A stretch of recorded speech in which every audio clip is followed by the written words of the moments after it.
د پخوا زمانې قصه ده. یو کلي کې یو ماشوم اوسېده. د هغه نوم الادین و. الادین به ټوله ورځ د خپلې بیزو سره په کلي کې لوبې کولې.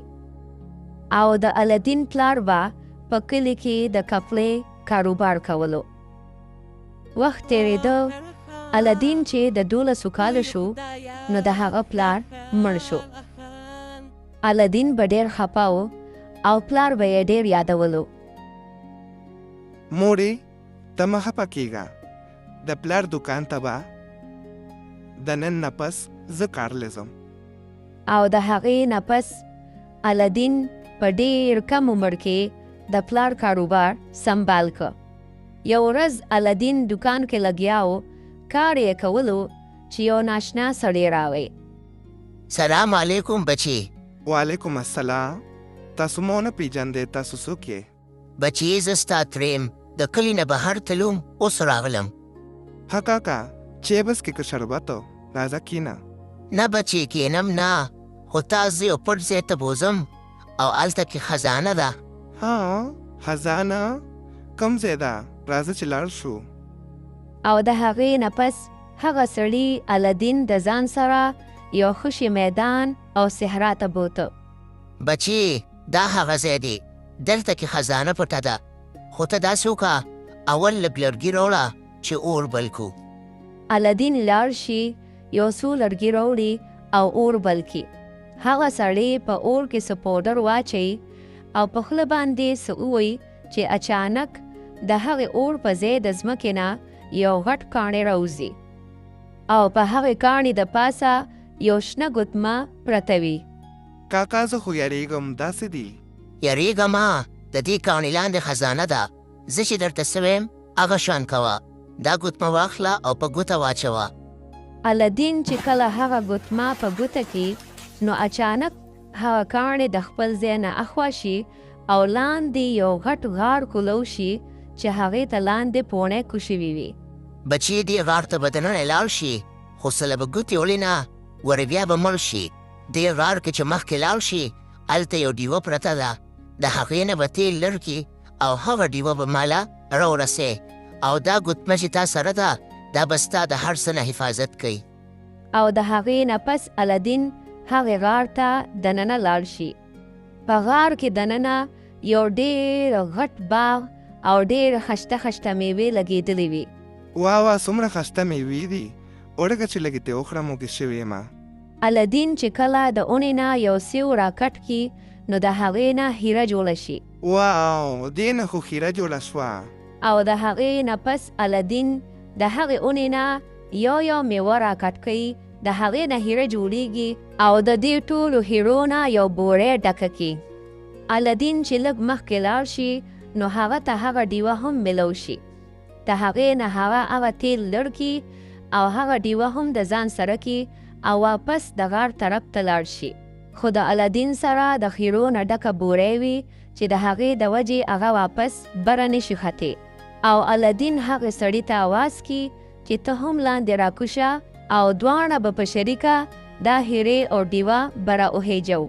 سړی ورته وایي زه نشم درتلی، خو ما له صرف دا ډیوه راکه.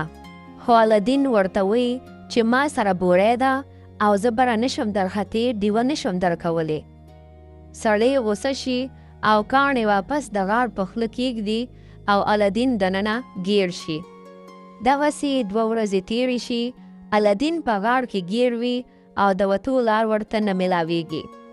الادین ته اچانک هغه شنه ګوتمه رایاده شي چې هغې له ګوتې یوسي نو الادین سره د هیرو غیب شي او د خپل کور مخې ته پیدا شي. او چې مور یې الادین وویني نو هغه هم ډېره خوشحاله شي. الادینه بچی ته راغلی، زه خو تا پسې ډېره خپه ومه. بچی ته چېرته تللی وي؟ مورې ما ته یو سړی وي هلته خزانه ده، هغه سره تلومه، هغه بیا په غار کې بند کړو. داسې وې بچی، ته بیا څنګه آزاد شوي؟ مورې ما سره د جادو یو ګوتمه ده، د هغې په برکته لاره آزاد کړم. زه بچی شکر دی. بچی دا ډیوه کوم ځای وه؟ دا خو ډېره زړه ډیوه ده. د الادین مور چې ډیوه صفا کړه اچانک د ډیوې نه یو غټ دیو راووته. تاسو زه آزاد کړم، زه ستاسو غلام یم. وایي چې څه حکم کوي. د الادین مور ورته ووې ډېرې ورځې وشوې خوراک مې نه دی کړی، اوږې شوی یم، څه خوراک راله راکه. نو دی ورله د خپل جادو په طاقت رنګ رنګ خوراکونه ورکړل. یو څو ورځې پس الادین په بازار کې روانو چې د بادشاه وزیر اعلان وکړ. ټول خپل دوکانونه بند کړئ او لاره ازاده کړئ. د بادشاه لور به لاره تېرېږي، که چا ورته وکتل سر به ورله قلم کوو.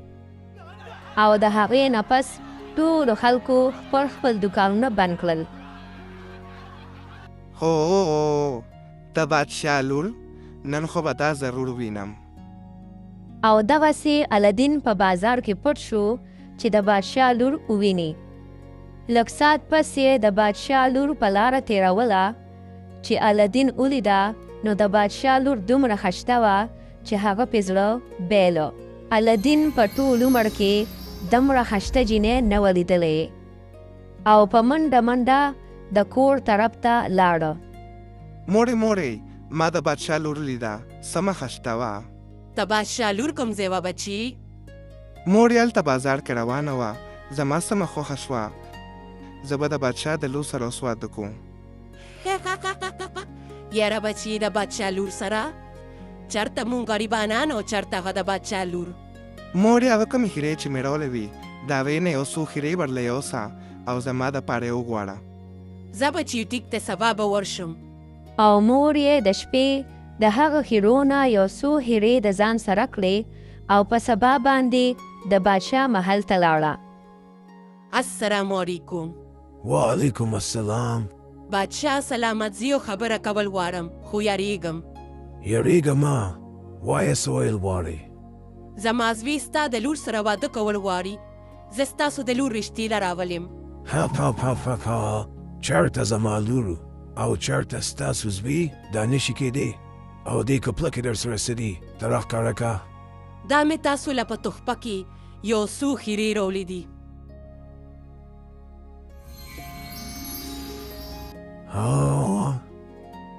دومره ښایسته هیرې؟ دا خو زما ډېرې خوښې شوې. بس ټیک ده، زه به دله د لور رشته درکړم، خو د هغې دپاره به دې زوی خپل قابلیت ماته ښایي چې هغه زما د لور قابل دی او که نه. او د هغې دپاره زما څه شرطونه دي. شرطونه؟ وایه چې ستاسو څه شرطونه دي؟ زما یو شرط دا دی چې د ځان سره به دوه غلامان راولې او هغه غلامانو د ځان سره د دې هیرو نه ډک پریتونه نیولي وي. او دغسې بادشاه د الادین مور ته خپل شرط بیان که. بل طرف ته الادین په انتظار ناستو چې څه به کېږي او یو ساعت پس یې مور راغله. بچي بادشاه خو راته شرط کېښودو. مورې د څه شرط؟ او د هغې نه پس د الادین مور الادین ته د بادشاه ټوله خبره بیان کړي. الادین ته هغه ډیوه رایاده شي. مور ته ووایي چې کیدی شي هغه دیو زموږ څه مدد وکړي او د هغې نه پس الادین هغه ډیوه راواخلي. الادین چې ډیوه صفا کړي نو د هغې نه دوباره بیا هغه دیو راوځي. دا ډیوه ستاسو لاس کې ده، زه ستاسو غلام یم. وایي چې څه حکم کوي؟ الادین ورته د بادشاه د شرط مطابق هغه شان دوه غلامان سره د هیرو یاد کی او دی ورله د خپل جادو په طاقت هغه را پیدا کی. او په سبا باندې د الادین مور سره د هغه غلامانو او د هغه هیرو د بادشاه دربار ته لاړه شي. بادشاه سلامت، دا واخلې ستاسو لومبنی شرط مونږ پوره کړ. دا ستاسو غلامان او هغه خیرې دي کومې چې تاسو یادې کولې وي. بلکل تاسو زه خوشحاله کړم او تاسو زما شرط پوره کړ.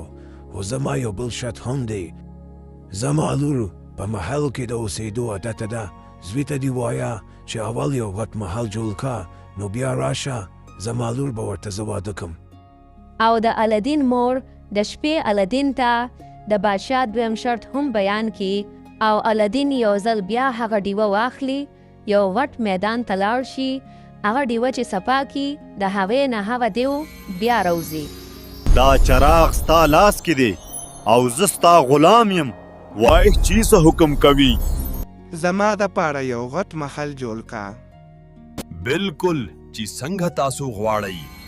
او یو ځل بیا دیو د الدین دپاره هغه شان غټ محل تیار کی او د هغې نه پس الدین له کپړې پیزار هم ډېر قیمتي ورکي. الدین ډېر زیات خوشحاله شي او د بادشاه دربار ته په خوشحالۍ لاړ شي. سلام بادشاه سلامت. وعلیکم السلام. زه ډېر خوشحاله شوم چې تا سره ملو شوم. بالکل بچې تا ما ته خپل قابلیت وښو او زما د لور قابلې اوس د واده تیاري کوه. زه تا د خپله لور درکوم. الدین ډېر زیات خوشحاله شي او د هغې نه پس د الدین او د بادشاه د لور واده وشي. الدین ډېر زیات مشهور شي. د هغه د دولت او د هغه د واده خبر په ټول کلي کې خور شي او دا خبر هغه دوکه‌باز سړي ته هم ورسي. زما په خیال چې هغه ډیوه الدین ته میلو شوې ده ځکه چې دا هر څه دی بغیر د هغې نه نشي کولی او دا به زه د ده نه اوس واپس اخلم. ډیوې واخلې ډیوې زړې ډیوې راوړې او نوې ډیوې واخلې. داسې به وکړم د الدین هغه زړه ډیوه به تله ورکړم او نه یې به ترې واخلم. الدین چې دا نوې ډیوه وویني ډېر به خوشحاله شي. او د الدین ښځه هغه ډیوه سړي سره بدله کړي او دغسې د الدین ډیوه هغه دوکه‌باز سړي ته ملو شي. دا ډیوه ستا لاس کې ده او زه ستاسو غلام یم. وایه چې څه حکم کوې.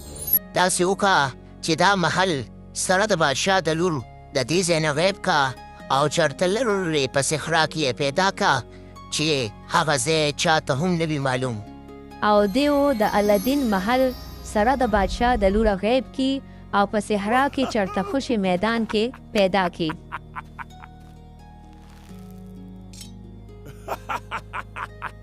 بادشاه ته چې دا خبر ورسی نو ډېر غوسه وي او الدین خپل محل ته راوغواړي.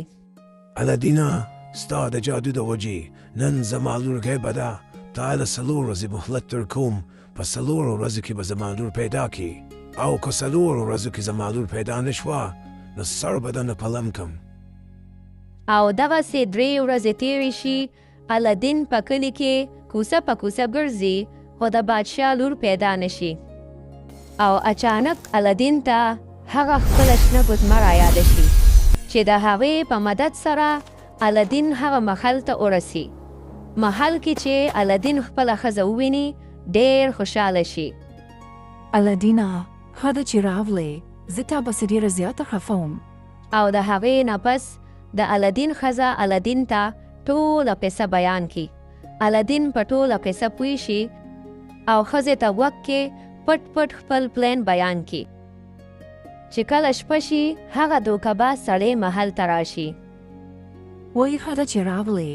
زه خو دې محل کې یوازې سمه خفه ومه. اورېږه یو کپ چای درله پخوم.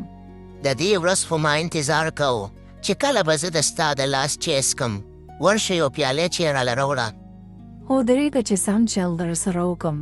د مو سره دوکه کې دوکه‌بازه.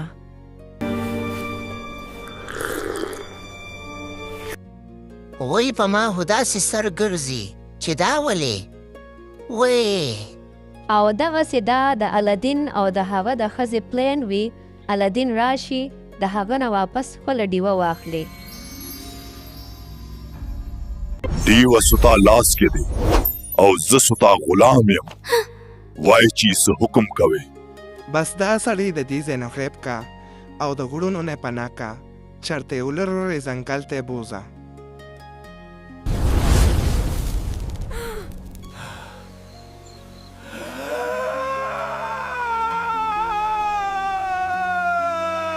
او د هغې نه پس هغه ډیوه الدین ته واپس ملو شي. الدین د خپلې ښځې او محل سره واپس خپل ځای ته لاړ شي او بادشاه چې خپله لور وویني او د الدین قابلیت نو ډېر متاثره شي. بچی زه اسم ډېر کمزوری یم او ته ډېر قابلې د دې کورسۍ لایقې. د نن نه پس زما په ځای ته بادشاهې. او دغسې الدین ته بادشاهي هم ملو شي. خپله ډیوه ورته هم ملو شي او خپله مینه ورته هم ملو شي او د هغې نه پس الدین په خوشحالۍ ژوند تیروي.